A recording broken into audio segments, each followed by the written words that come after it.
got a great topic about the pre-approval process because there's always so many questions, and Paul is here to go ahead and clear the air on that and walk us through it. Paul, welcome to the program.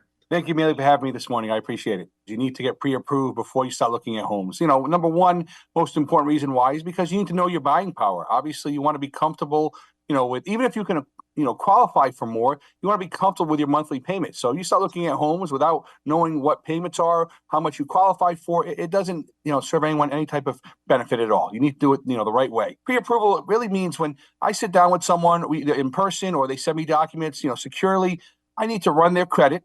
I need to, number two, verify their income. Also, I need to figure out, okay, where's the money coming from for a down payment? Is it coming from a traditional checking, savings, retirement account? Is it coming from gift funds? Is it coming from a sale of a home? So all these things need to be verified and sit down with someone and go over the process. So when I give them a letter, that this letter is going to give them the ability to get financing. So I'd like to sit down with someone, then with their permission, I always give them a heads up before we meet what documentation I would need down the road. Some people want to do it all in one day. Okay, that's fine. I prefer two meetings, sit down first, get to know them, and then maybe get documents after the fact. But let's just say they want to do it all in one meeting.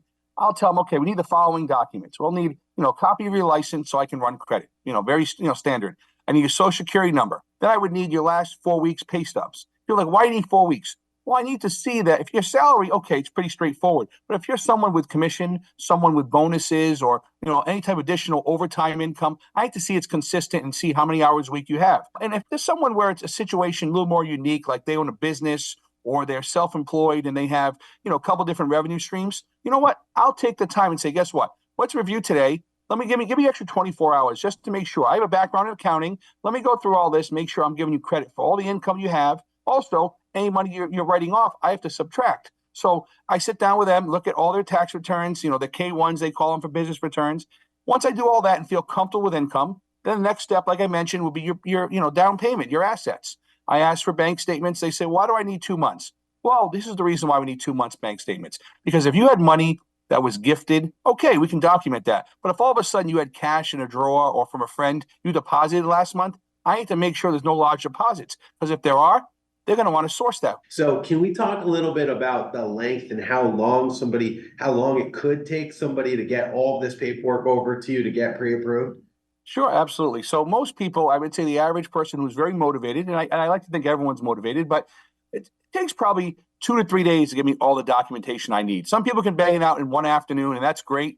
But realistically, you have to have access to tax returns, pay stubs, W-2s, bank statements, license, obviously Social Security. And then if you have a situation where you're retired, a pension, or maybe a 401k, we need some withdrawal or distribution, breakdown. Or maybe if you're divorced or you have children that, you're paying child support or alimony, that's something else. We need a divorce decree. So I would say, 24 to 48 hours is what we need to get documentation for most people.